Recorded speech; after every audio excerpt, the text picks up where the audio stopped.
بسم الله الرحمن الرحيم. الحمد لله رب العالمين، الرحمن الرحيم، مالك يوم الدين. إياك نعبد وإياك نستعين. اهدنا الصراط المستقيم، صراط الذين أنعمت عليهم غير المغضوب عليهم ولا الضالين. شروع اللہ کے نام سے جو بہت مہربان اور نہایت رحم والا ہے۔ ساری تعریف اللہ کے لیے ہے جو عالمین کا پالنے والا ہے۔ وہ عظیم اور دائمی رحمتوں والا ہے، روز قیامت کا مالک و مختار ہے۔ پروردگار، ہم تیری ہی عبادت کرتے ہیں اور تجھی سے مدد چاہتے ہیں۔ ہمیں سیدھے راستے کی ہدایت فرماتا رہ، جو ان لوگوں کا راستہ ہے جن پر تو نے نعمتیں نازل کی ہیں، ان کا راستہ نہیں جن پر غضب نازل ہوا ہے یا جو بہکے ہو رہے ہیں۔ تشریح: اس سورہ کو سورہ فاتحہ، سورہ حمد، ام الکتاب اور سبع مثانی کے نام سے یاد کیا جاتا ہے۔ اس کی 7 آیات ہیں اور بروایت 2 مرتبہ نازل ہوا ہے۔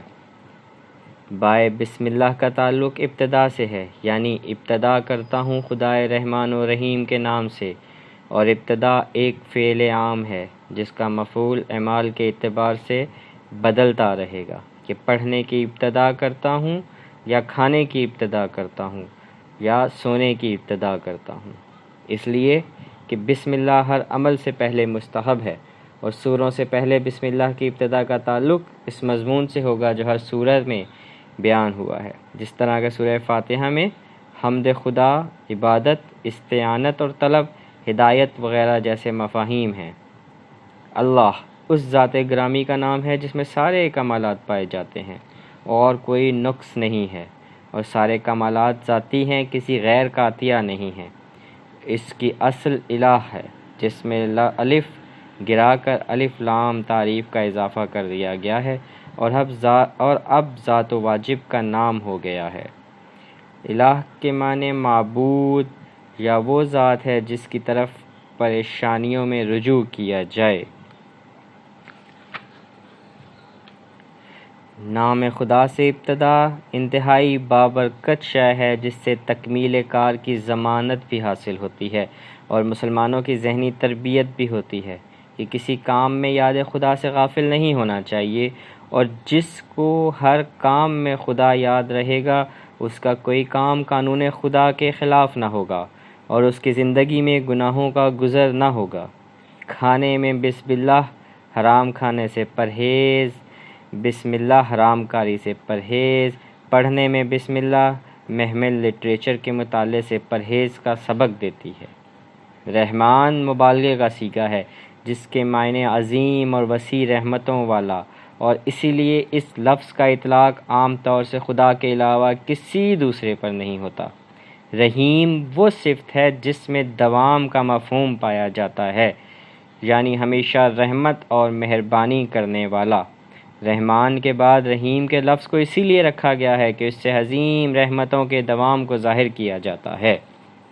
حمد مدح سے مختلف چیز ہے جس کے لیے عمل کا اختیاری ہونا ضروری ہے، اور چونکہ اختیار کل رب العالمین کے ہاتھ میں ہے لہذا واقعی حمد کا استحقاق بھی اسی کے لیے ہے۔ یہ جملہ الحمدللہ اگرچہ کلام خالق ہے، لیکن در حقیقت یہ بندوں کی تربیت کے لیے ہے کہ ہم تعریف کا سلیقہ نہ سکھائیں گے تو انسان ذاتی طور پر تعریف کرنے کے قابل ہو ہی نہیں سکتا۔ واضح رہے کہ دنیا میں عام طور سے تعریف کے 4 اسباب ہوتے ہیں: ذاتی کمال، حاصل ہونے والا فائدہ، فائدے کی توقع اور خوف، اور پروردگار عالم ان چاروں ہی جہات کا حامل ہے۔ وہ اللہ بھی ہے، رب العالمین بھی ہے، رحمان و رحیم بھی ہے، اور مالک یوم الدین بھی ہے۔ لہٰذا وہ ہر قسم کی تعریف کا حقدار ہے اور اس کے علاوہ کوئی دوسرا ایسی تعریف کا حقدار نہیں ہے۔ ہاں، وہ خود کسی کو محمد بنا دے تو اور بات ہے۔ رب العالمین عالمین عالم کی جمع ہے، یعنی کسی ایک خاص قسم کی مخلوقات، یعنی وہ تمام مخلوقات کا خالق بھی ہے اور پروردگار بھی۔ مخلوقات پیدا ہونے کے بعد بھی اس سے بے نیاز نہیں ہو سکتی۔ مالک، دنیا کے تمام افراد زمانے کے ملک اور بادشاہ ہوتے ہیں، مالک نہیں ہوتے، اور سب کی ملوکیت بھی دنیا ہی تک محدود رہ جاتی ہے۔ لیکن رب العالمین ملک بھی ہے اور مالک بھی ہے، اور وہ بھی روز جزا یعنی روز قیامت کا مالک ہے۔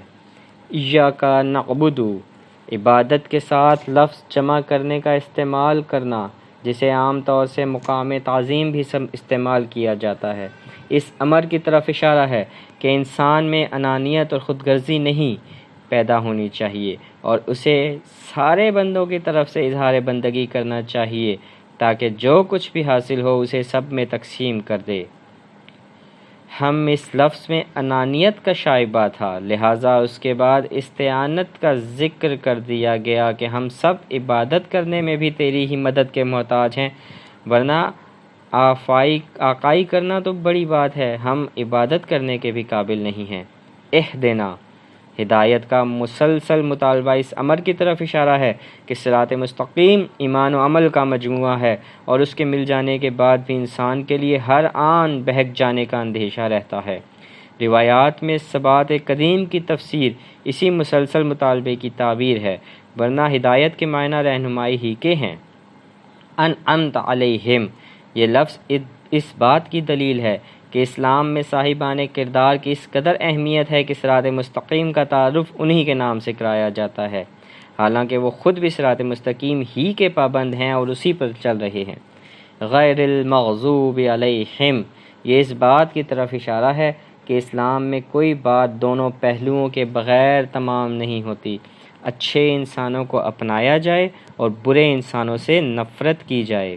وَلَضَّالِّينَ، یعنی اسلام میں فقط مستحق غضب ہو جانا ہی عیب نہیں ہے جو دیدہ و دانستہ مخالفت کا نتیجہ ہوتا ہے، بلکہ بہک جانا بھی عیب ہے جس کے بعد انسان کا راستہ صراط مستقیم کہے جانے کے قابل نہیں رہ جاتا۔